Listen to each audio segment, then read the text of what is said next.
As with all flintlock weapons, there comes a time when a little maintenance is required. When the weapon stops shooting, the first thing you check is the flint. There are many ways to sharpen or nap a flint with just as many tools. This is how I keep my flints in good shape. For tools, I use a simple piece of brass round stock that has been shaped to form a step at one end. This, combined with a hammer built into the short starter, is all you require. Positioning this step at the dull edge of the flint and striking down with a hammer chips off the dull edge and leaves a sharp edge ready to create the necessary sparks. This process will work until the flint is so stubby that the jaws impede contact with the frizzen, or, as in this case, the flint breaks.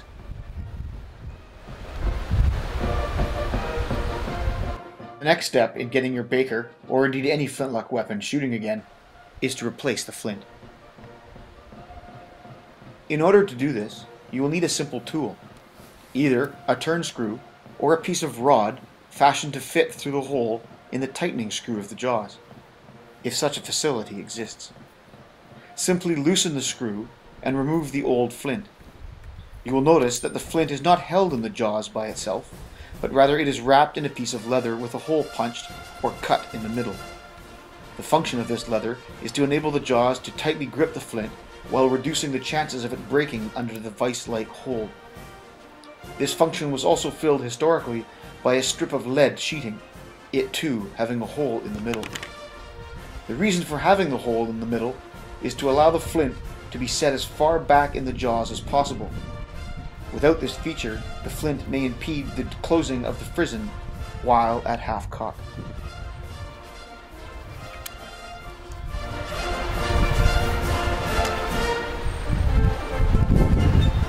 Selection of flint should be based on the following few features.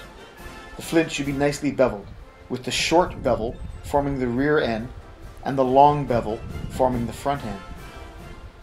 The flint should also have a reasonably flat surface on top for good fit in the jaws. The width, as we will see, should correspond to the width of the frizzen. It is important to note that the flint is essentially a piece of rock, and as such will never be completely regular unless the cut variety are used.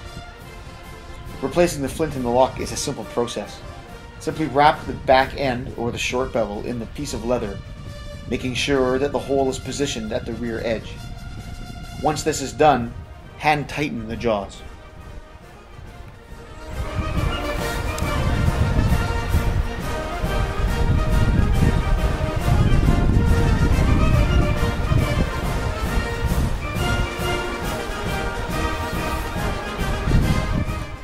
With the jaws loosely holding the flint, close the frizzen and begin adjustment.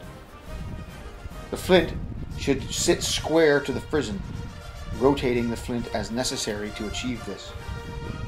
Next, ensure that the flint is evenly positioned and centered on the frizzen. Pinching around the frizzen as shown is a reliable method for checking this.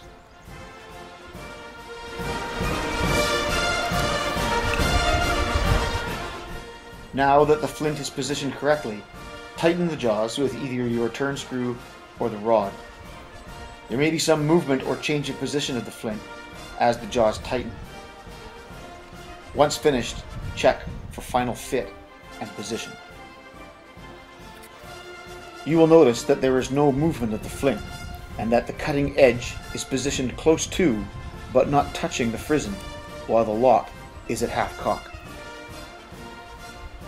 With repeated nappings, the flint should last for dozens of rounds, with anywhere from 10 to 15 rounds expected from every napping.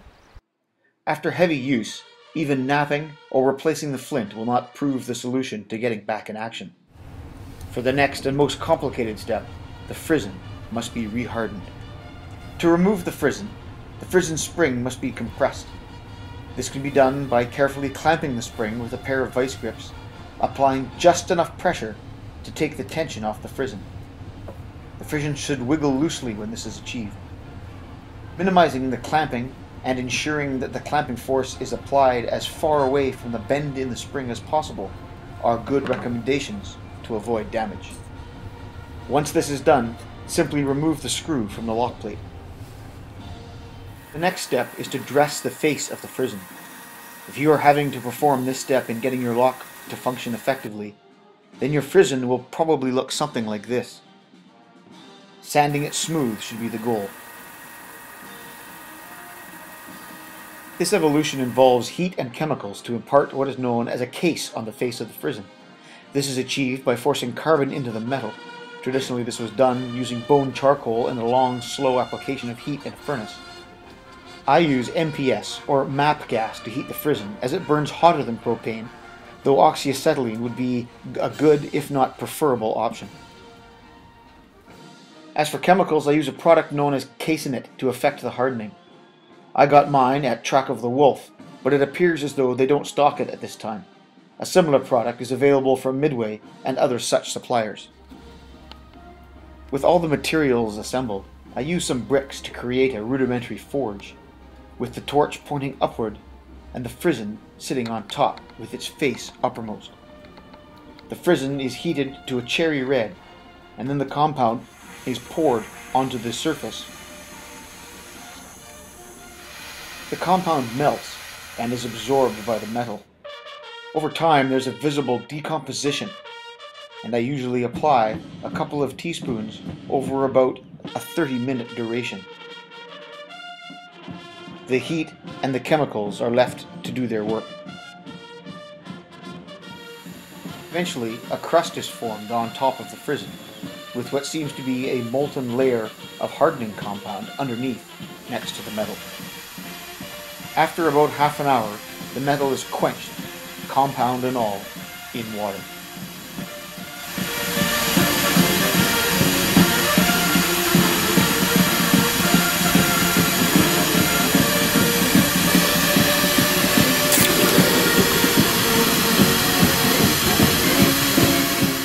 Once cool, the residue can be scraped off.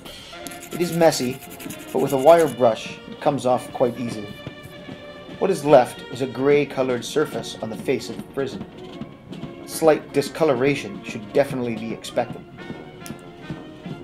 This process can be repeated for a deeper and therefore longer-lasting case, if required. A simple test of hardness can be achieved using a tool by attempting to score the face of the frizzen. No scoring or marring should occur. The frizzen can now be replaced on the lock using the reverse process from the removal. Compress the spring slightly, then fit the frizzen with its screw back into the lock plate. It will be necessary to place the lock at half cock to give room for the frizzen to be fitted in the closed position.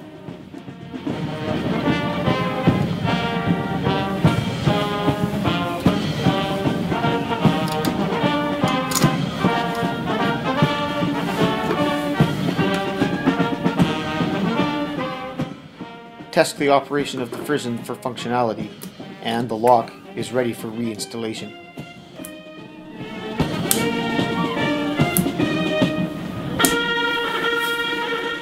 Unless the lock is suffering from extreme wear and/or very weak springs, these 3 steps performed in this order will 99% of the time remedy a faulty flintlock serviceable and back in action. Thanks for watching.